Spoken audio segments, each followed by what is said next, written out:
What's going on, everybody? I'm Tank, and welcome to the very first installment of my new series, Interview with a Roadie. In this series, I'm going to be having conversations with artists, band members, and also other touring crew members, roadies, about what it's like on tour, what happens backstage, what happens in the studio, and even life at home when they're not touring. And today, I had the absolute pleasure of talking to vocalist Matthi and guitarist Paddy of the beatdown hardcore band Nasty, who have a brand new record coming out today on Century Media. This was an absolute blast. I came into this with no questions ready, no set formula. I just wanted to have a conversation, start filming, and see where it took us, and it was great. The following is an uncensored, candid look at our conversation, and I hope you enjoy it. What's up, everybody? I'm Tank. Today I have a very special surprise. I am sitting here with two of the guys from Nasty. We've got Matty down there. We've got Paddy, wrong hand, over here. Guys, how are you doing? Very good. How are you? Good. Awesome. I'm excited about this interview because for a lot of people that have seen my channel, they saw that I did a reaction to you guys, and you hated it. I wouldn't say hate. No, I know. No. But the funniest part about it is that the funniest part about the reaction was that I did say, like, this isn't necessarily my thing. I didn't love it that much. And I honestly expected, like, the wrath of your fan base, because I've got it from other bands. I expected people to get on there and just be like, you suck, you don't get it. And I didn't necessarily expect it from you guys, but I was prepared. I was prepared for some backlash. And the absolute opposite of that happened. The fans were super cool. And they were, oh, I have an alarm going off. We'll get that out of there. The fans were super cool. They dropped messages and said, hey, you know, this is a little different from some of their other stuff. Maybe go back and check out some of the older stuff as well and see if you like it. And then one morning I woke up and I saw that you guys were posting my reaction video. And I'm like, hold on.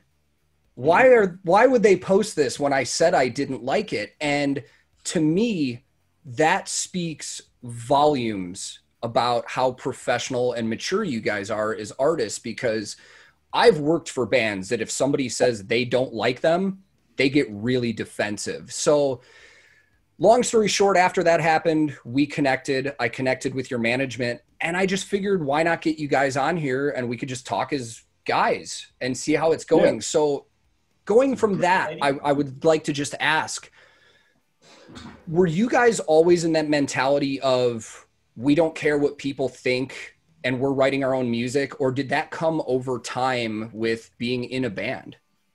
I think we've always been like this. We started off and it was, you know, like either hate it or love it. And I think when you've got like a message in your music, or you do like a specific music, you need to be, how do you say, you know that people kind of, a lot of people may hate it, you know, so yeah, we just don't care. We never wrote music to be liked by someone. We just write the music we like, you know? So that's pretty much all of it. That's awesome. So you know, I mean, for sure there's sometimes kind of reviews where you just see people don't like us and they don't have this kind of, not open mind, but the professionality to just check the music there from the first moment, like, look at those guys, how they dress and all that stuff, like a hate comment, that's maybe a different story, you know. But if there's some like criticism from people, you know, that just have another mentality on the music, or just another view on the music, it's all fine. And if people say like, yo, your music sucks, I don't like your music, okay, anyway, you know. Yeah, that's awesome, because like I said, there are a lot of artists that don't have that opinion. Like if somebody tells them I don't like your music, they'll be like, you know, well, you suck, you just don't get it. So that's really refreshing to hear that, man. And, you know, one of the things for me, right after I listened to your music for the first time, was I kind of was remembering the hardcore scene that I grew up in Chicago, we had a lot of hardcore crews that would come into the venues, and they were there just with the intent of like, we're going to go destroy stuff, kick holes in the walls, beat people down that aren't into it, whatever. And I've always been curious, from your experience in touring all over, is that more of an American thing in the hardcore scene, or do you see that in other places? And is that kind of not common? How different is it depending on what country you're in? I think it's like root in the US, but we had the same thing over here as well. Like if you go to like Eastern Germany for it's like for shows, for tours, whatever, and you do this, like if you have bands that do the same style as we do, like the same genre, it's like heavy music, whatever. People also started like destroying the venue, and the crowd kill thing over here is also a big thing right now. Like it started like couple of years ago, and it wasn't called crowd killing before, but now it is, because people hate it, and that's a thing. Like back then, like 10 years ago or something like that, it was everyone, really heavy party, hard party, violent party. Yeah, exactly. Everyone who attended at a show knows what's going to happen, Yeah. But now, like they're like younger kids, like mixed how do you call it, like people who attended the show and stuff like that, and audience. Mixed audience, and they don't dig it, they don't like it, so it's sometimes like very brutal, and I think in the US, like the crew thing is more common, but there are also crews here, also crews that exist in the USA, kind of franchised over to Europe. Yes. But I think if it comes to this, the USA is pretty much the real deal, if you want to say so. Yeah. And it's interesting too, because I was talking to Paddy before we started on here. My personality has always gravitated to hardcore music, not necessarily the scene, but the music itself, like the values in the music, like staying true to yourself, respecting others, the honor and the integrity behind it. So I think sometimes, especially in the US, from what I've seen, it's funny that you do see that kind of stuff, because hardcore music has always been very inclusive and very like respectful of everybody else. Like I told Paddy, I went and saw Hatebreed, who I love. I went and saw them a few years ago when they played in Nashville, and like my days of being in a pit are long gone. I'm getting old, but they started playing Last Breath, and that was a big song from my childhood. So I went to go towards the pit, and this guy falls on the ground. I reach down to pick him up, and when I pick him up, he just reaches back and just sticks me right in the face. And I'm just like, well, I'm done with hardcore pits at this point. Like that's always been so funny to me, experience. Man. Yeah. Like mosh retirement. Yeah. Like I'm full blown retired at this point. When I was a kid, I'd be in the middle of those pits all the time. So going back to what I was saying about the first impression of the music, I'm really learning from doing this YouTube channel that first impressions are not really reliable in terms of listening to a band, because like I said, my first gut instinct on 666 AM was don't really like it. Then I went back and I started listening to some other stuff, and it's like Shaka was incredible. Forgiveness was incredible. Like I love those songs. And with the videos, super high quality production, like they are great videos. So that being said, I have a feeling, because of the time that we're in now with the pandemic going on, that music video, 666 AM, was not what you guys would have done if this pandemic wasn't happening. Like, did you have other plans that you originally wanted to do for that? We had other plans for Ultimate, actually, and maybe for Menace. 666 AM was kind of a thing between. We wanted to do something, let's say, like, crazy. We always kind of do crazy, or like, let's say, uncommon videos for the music we do or the scene we walk in. But we had other plans for Ultimate. we normally we had 2 shows in the UK, and a video guy Daniel with us who should film there, and we would have, you know, like we had a big plan, but then the pandemic hit, so we just made a shout out to supporters, like, yo, if you got any videos from festivals you played or shows we played from the last 2-3 years, please send them in so we can kind of cut them together, because like this was really when the lockdown started and we weren't even allowed to leave our homes, kind of. Yeah. So with the pandemic as well, with a new album coming out, you guys had to record and do all of this with a lot of restrictions. So yes. Recording this new album with Menace, what did you have to change? What were the situations that you were forced to do to just adapt? I imagine you guys couldn't get into a full studio at the same time with each other. How did you record this album? So right after the pandemic started, it was, it's also started with all these restrictions. So the guy we recorded the album at in the studio, he had to close it down for, he didn't even know for how long, like for a couple of weeks. And this was pretty much the final recordings for the album, like guitar wise, drum wise, you know, all this, and also vocals. And so it was pretty much shut down, and we had to record guitars. I haven't even touched the guitar for the recordings, because that's crazy. And we did like Skype conversations and everything while he was recording, and I was talking to him, blah blah blah, you know. And then he did it all on his own.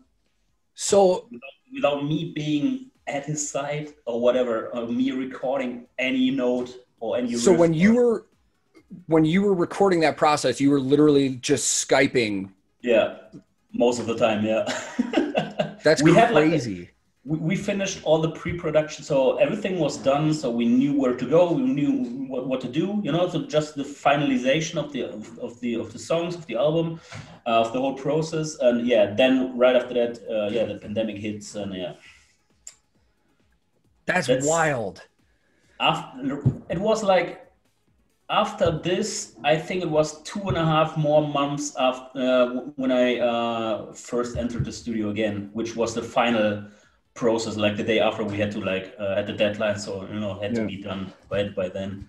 Yeah, we only were allowed to come by one person before, so I had to do all the vocals in a pretty short period of time. Also, do all the backing vocals on my own, and I think we still needed to write even 2 more songs, because our songs were all too short. So we kind of sent in riffs with my mouth, like, okay, I've got an idea, like pretty much the first riff of 666 AM. We still have it on the WhatsApp conversation where I just do like a mouth guitar kind of to send him, so he could kind of riff it in. So yeah, it was pretty exciting, fucked up. Yeah. But I think it kind of gets into the mood of the album, you know, like the whole struggle everybody was in, not just like for the recording, but you know, like, okay, where to go from here? Like all our businesses are kind of fucked. 2 of us, their side jobs are in the music industry too. My girlfriend has got a catering service, no shows, no catering service, no, you know, like kind of no income. So we were all kind of mind fucked, and needed to, you know, get our head into the production to finish the album. So I think you feel it in a few songs also. Like for example, the song Blood Crop I wrote just after conversation with my girlfriend on how the future could be, and to find ways to get some money in and to feed the family. So I needed kind of an uplifting thing. You know, I was on my way to the studio right after this conversation, like totally like, whoa, what the fuck is happening? So I was like, okay, I need to write this song kind of, you know, like the bloodier the soil, the stronger the crop, like a motivational song. I wrote this pretty much for myself in the studio that same day. We recorded everything just to be like, okay, there's going to be a way out. If we stand this through, we kind of, you know, we're gonna get back stronger, you know. But, we'll find out.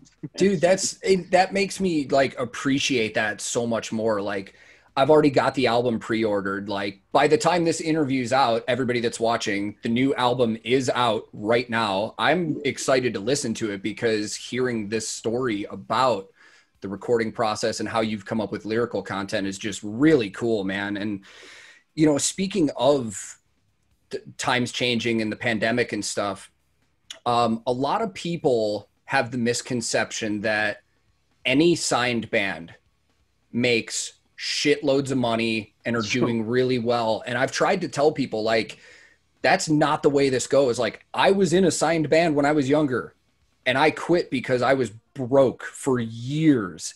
Which band did you play in? So I was in a band from Chicago called Inept. Okay. I left that band in 2009 and became a roadie right after that. So for the last 11 years, I have been working for other bands.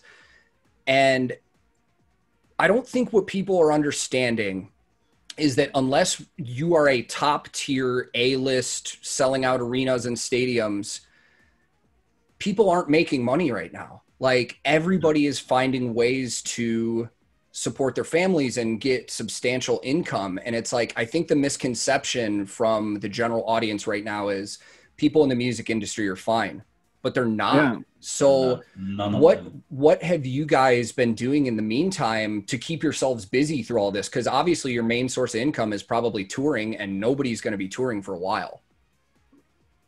Yeah, I started doing Twitch. So we talked about it before, and yeah, that's my thing right now. And yeah, still has to grow, but it's on the right way, I guess. And yeah, it takes some time, but it's interesting and keeps me sane. What's your Twitch handle so I can throw it out on here? That's like Paddy NST. Okay, cool. I'll make sure to link that in here. Anybody that's watching, give him a follow. Matty, how about you? Appreciate that. I pretty much took all saved money so far. I needed to, everything I saved and took aside, I needed to, what you say, I paid the rent and everything from that. But I'm also having a clothing line, which I'm trying to keep up at the moment. But I needed to take money from the clothing line, which is normally like separately to pay my rent and to feed everybody and stuff. So at the moment I'm kind of broke, but it looks good because the new stuff's gonna drop in October. Yeah. And I also signed a deal as a songwriter and author, you know, like for kind of pop music and all that stuff, which is not bringing any money right now, but which is kind of an option for the later future, if that's the same. Yeah. Yeah. And I'm just, at the moment, everything here, it's pretty much about music, writing songs, and I'm doing hip hop also, and it looks like we're gonna get signed there also. So, you know, like all the stuff that I couldn't really, I had no time to focus on before that much. Yeah, I'm pretty much forced to focus on right now, and I'm pretty excited how this goes. It's all still unsure, but it's I think it's gonna work out. Well, it sounds like in a positive way, like you guys have made the best out of the situation, which is kind of what I've tried to do as well. You know, the other thing that, you know, people don't think about too is right now is the most time I've been at home consecutively since I was probably like 18. I've gotten to see friends and family and spend time with the wife and stuff like that. So even in a negative situation, you can turn it into a positive as long as you want to. Yeah, you kind of need to, I think. Mm-hmm. To be honest, I'm pretty close before burning out.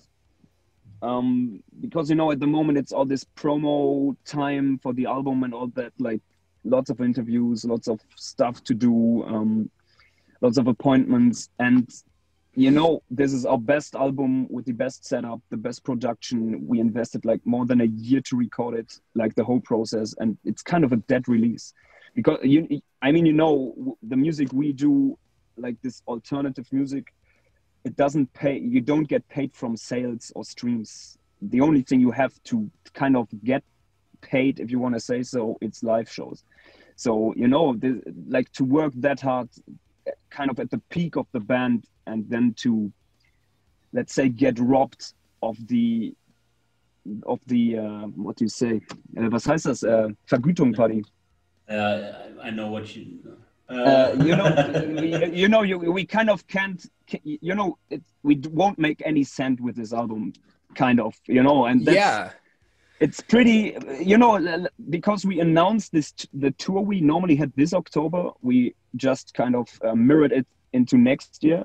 In October next year. So the next 13 months, it looks like we won't play any shows, and we haven't played any shows since a year because we had the nice plan, let's stay exclusive. So the next tour is going to be a bomb, So, actually, it's nearly 3 years then when we played, or 2.5 years between the last time we played live and maybe, hopefully, the next time. And that's pretty crazy because, we started this music and we found into this music because we needed kind of a channel to release anger, frustration, stress, hate, sadness, and I think we all start to feel now that we don't have this release, Yeah, that's a great point that you just brought up. I get a lot of people. So I was telling Paddy, I work in the country music industry right now. I guitar tech for a country artist, and all day when I'm working on guitars, I listen to metal, hardcore, that's my thing. That's what I like.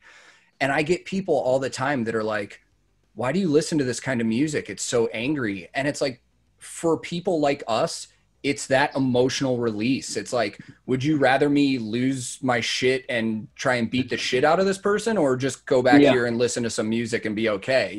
Like that's what I love about your style of music and metal and hardcore is like, the people that aren't into this genre don't understand how much of an emotional release this is for a lot of people, not just you guys performing the music, but for a lot of kids that go to the shows. Like, that's what I fear at the moment.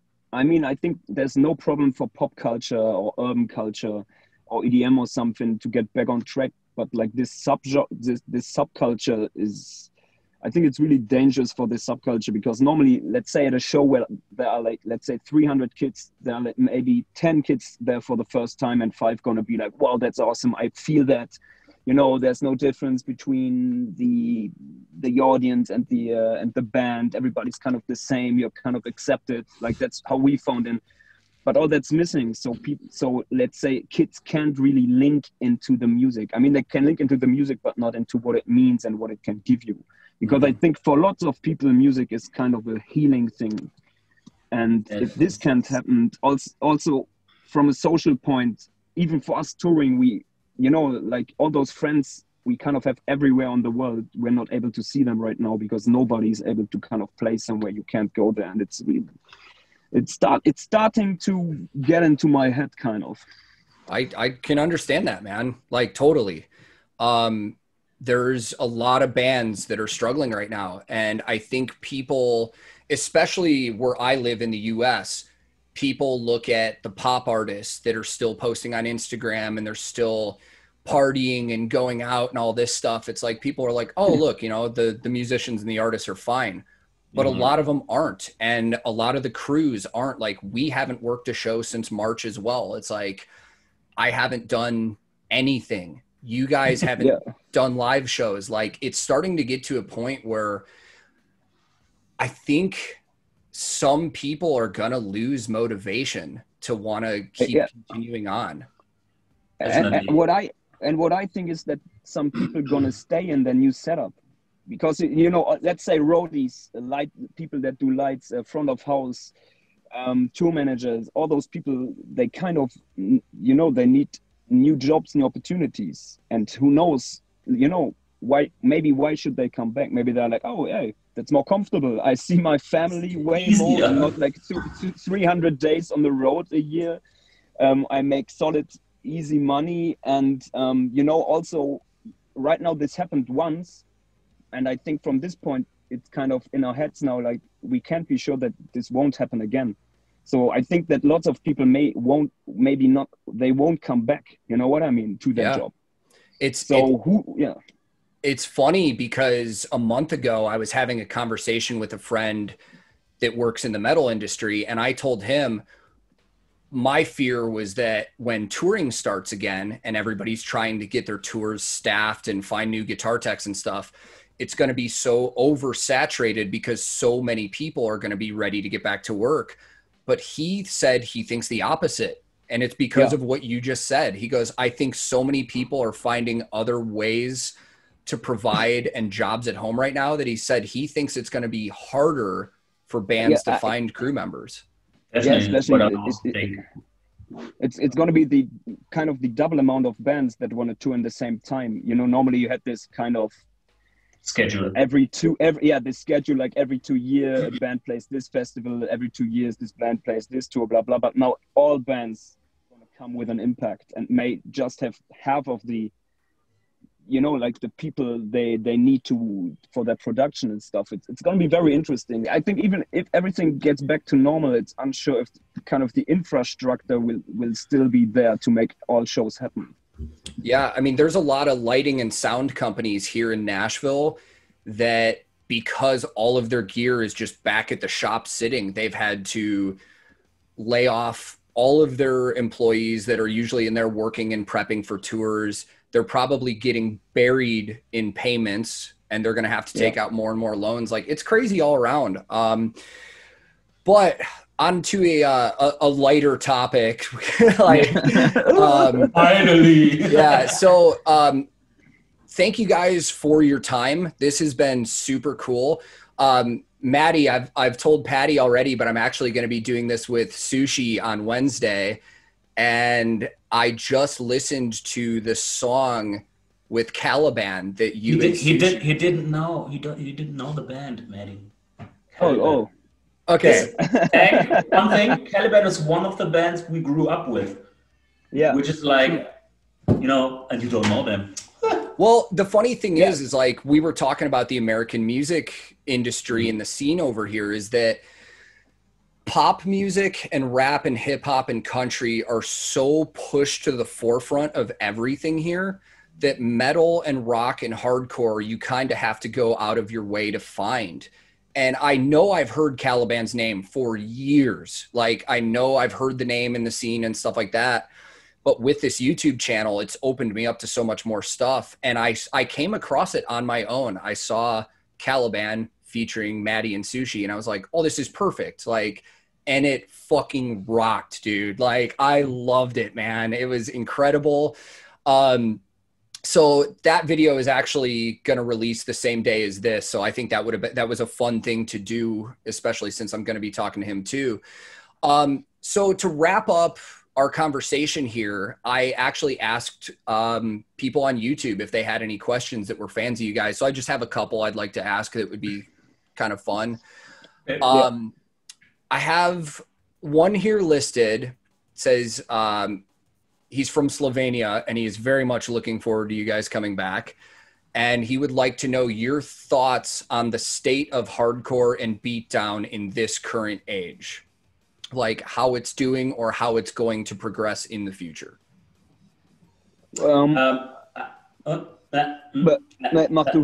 Okay, so what I feel right now is like hard music, like in general, is coming back. You know, so like this is gonna be more popular, I guess. As you can see, you know, it's like bands like Not Blues, for example, are coming back, and they're like right now they're on a peak thing, I think, in the US as well, and it's going to be a worldwide thing that like hard music and like beatdown as well, or however you want to call it, is coming back.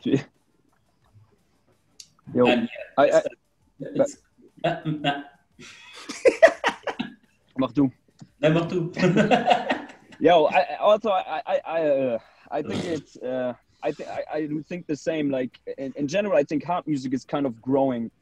Like kind of crossover is back, because there's let's say the 90s are back, and although those crossover bands and all that style is coming back a bit. And like Paddy said, like, for example, a band like Knock Loose is drawing so much new attention, especially by younger kids, that I think are also super like trap affiliated in general to hard music. You know, it's the same like with Parkway Drive, that kind of grew crazily big. You know, even if you say like, okay, maybe the old style is cooler and right now it's a little more like stadium metal, but in general, like all the people that kind of listen to Parkway Drive or go to their shows, and then I think there was Hatebreed planned for support and Stick to Your Guns and all that stuff. They're gonna check out those other bands. So I think every band that draws major attention draws attention to the whole kind of alternative, let's say metal, hardcore, punk rock scene. So I think it would be a pretty cool time for hard music if there wasn't a virus. Dude, I think once shows get back, it's going to be crazy. I mean, there's going to be kids lined up that want to get back to hopefully to shows to go nuts, man. So another one from another YouTube user was, do each of you have a favorite song of yours that, like, when you're looking at your set list every night, you just can't wait to get to that moment to play it? Do you have a favorite song that you each like to play every night? Like from the old set list, At War with Love and Chaos and Forgiveness. For me, it was back in the days, My Brain Went Terribly Wrong, and I think Rock Bottom. Okay. Oh yeah, Rock Bottom as well. Because I fucking love the drop in this one. Yeah, I listened to that one too the other day, man, and it was just like just brutal. And if you haven't checked yet, it's My Brain Went Terribly Wrong. We also have a music video to this one, and it's just a 45-second song. So, and it's pretty different. Okay, 45 seconds. Dude, that's some maybe. Man, I think it's a short one. Who's got the shortest? Napalm Death has a 1 second song. Okay. No, that was funny. We did a tour. I did a tour a few years ago that Napalm Death was the opener on, and they would close with You Suffer Every Night, which was a 1 second song. It was literally just like a quick blast beat, a chug, and him screaming, and then they would just walk off stage, and it was hilarious. So a lighter question. After shows, after show food, meals, what do you get stoked about if you get off stage and you see there's something specific that you like? What is your favorite food after a show? Gin tonics. Yeah. Mine is weed. No, yeah, I don't know. We can stick with that answer. That's fine. Yeah, that's good. I think that's like we have food before the show and after the show. It's like sometimes we don't care about that. I agree, man. There's times where I get on the bus and I will just eat whatever's there. I don't care what it is because I'm just hungry. Yeah, maybe a slice of pizza. Yeah, I mean, I'm fine with it. I know there's bands that complain about getting pizza all the time, but I'll eat it every night. I don't care. But yeah, and there are also bands that have an after-show pizza every night. Yeah, that is true. Yeah. I mean, dude, I was there, man. I remember back in the day when we first started touring, every promoter was like, "Is pizza okay?" We're like, I mean, food's food at this point. So a question specifically for Paddy. Oh. Is there a guitarist whose style or tone that you heard maybe when you were younger that you were like, that's the sound that like I want? Or have you always tried to just develop your own tone as you recorded? Yes. And Mick Thompson from Slipknot. And right now it's I love what Nurgle from Behemoth does. Yeah. You know, and the tone they have and like in the whole thing. And yes, yeah, pretty much this. And maybe Kirk Winstein from Crowbar. I love the guitar tone. Yeah, I love it. And the way they put songs together and all this riffage and everything. I love that. That's awesome. Matthi, so as we talked earlier with your rap stuff that you're doing as well, what are your influences or background in terms of like what you like to listen to and what inspires you? And do you think that with that rap side project, it'll affect the sound of Nasty going forward, or is that always going to be separate? You mean the music that influenced me hardcore wise or in general? Or in general, whatever. I was what always do you like kind of into hardcore punk rock, metal, and hip hop and crossover, like both at the same time. It's just that at one point, I think I was 19 where I did also like battle rap and all that stuff, but I kind of decided to do more hardcore, and I didn't do any hip hop since like 2 years ago. It was Body Count, Rage Against the Machine. I was very much into Clawfinger. For sure, my first ever vinyl that I bought on my own when I was kind of 6 or 7 or something was Bee Gees and Alice Cooper on the same day. Yes, that's awesome. And yeah, like in Germany, pretty much the first hip hop artists we really heard from have been like Tupac, Coolio, Lunit with I Got Five on It. So those were kind of my first, and Bone Thugs and Harmony. I was very much into that. This was pretty much the first hip hop stuff I got in touch with. And yeah, that's it. And like the first real hardcore band I listened, let's say real, if you want to say real hardcore band, but I think it was a friend showed me. Before that, I was kind of in the skate punk thing, all those Epitaph and NoFX, all that stuff. And then somebody came like, yo, listen to this. And it was Agnostic Front. Yeah. Gotta go. Super catchy and everything. And I was like, yo, that's different, you know, like that's more mean kind of and more rough. And from that point, I went into the record store and looked at every cover of CDs. They're like, okay, this looks similar, this could be hardcore, and I just listened to everything, and then I tried to steal it, or I told him to seal it because it was a gift, and at home I opened it like super careful, put it on tape, and then put it back and went back to the store like, yo, okay, he didn't like this, he didn't like the CD, so yo. And then I'm very proud of one of my first shows friends took me with. I was 16, and it was in Belgium, Dubuis Rockfest. And I was able to see Madball, Coming Correct, and Cold as Life at one show. That was pretty crazy, and it was kind of my first, let's say, hardcore pit. You know, it was like into pogo dancing and stuff. Yeah. I just got beat up like, yo, what the fuck is happening? Yep. And yeah. Dude, I've had those shows, man, just going home the next day and feeling like you just got the shit kicked out of you. Well, guys, I've kept you for a pretty long time here, so I want to thank you for your time and let you get back to your lives. But new record, Menace, comes out today. It's out right now. I've got it pre-ordered, man. I'm excited to listen to it after talking to you guys, man. Seriously. What are some of the best ways that your fans can support your music right now? Are there any specific outlets, anywhere you want them to go and buy the CD? Yeah. I think every stream, every support, every share, every comment, every bought CD or vinyl helps kind of. I mean, not you know, it's just for the numbers, you know, it's our first album with Century Media, and I mean, the better the numbers are, the better, you know, it is. So I mean, there's pretty much, it's not just for us, it's for all the bands.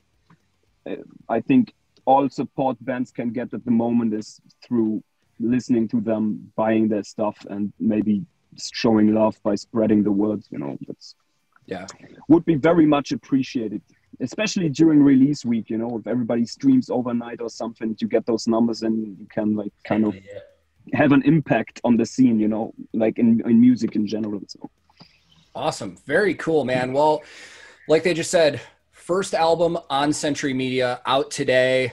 Stream it, buy it, listen to it, share it. It would totally help them out. Guys, thank you so much for your time. This was a blast, man.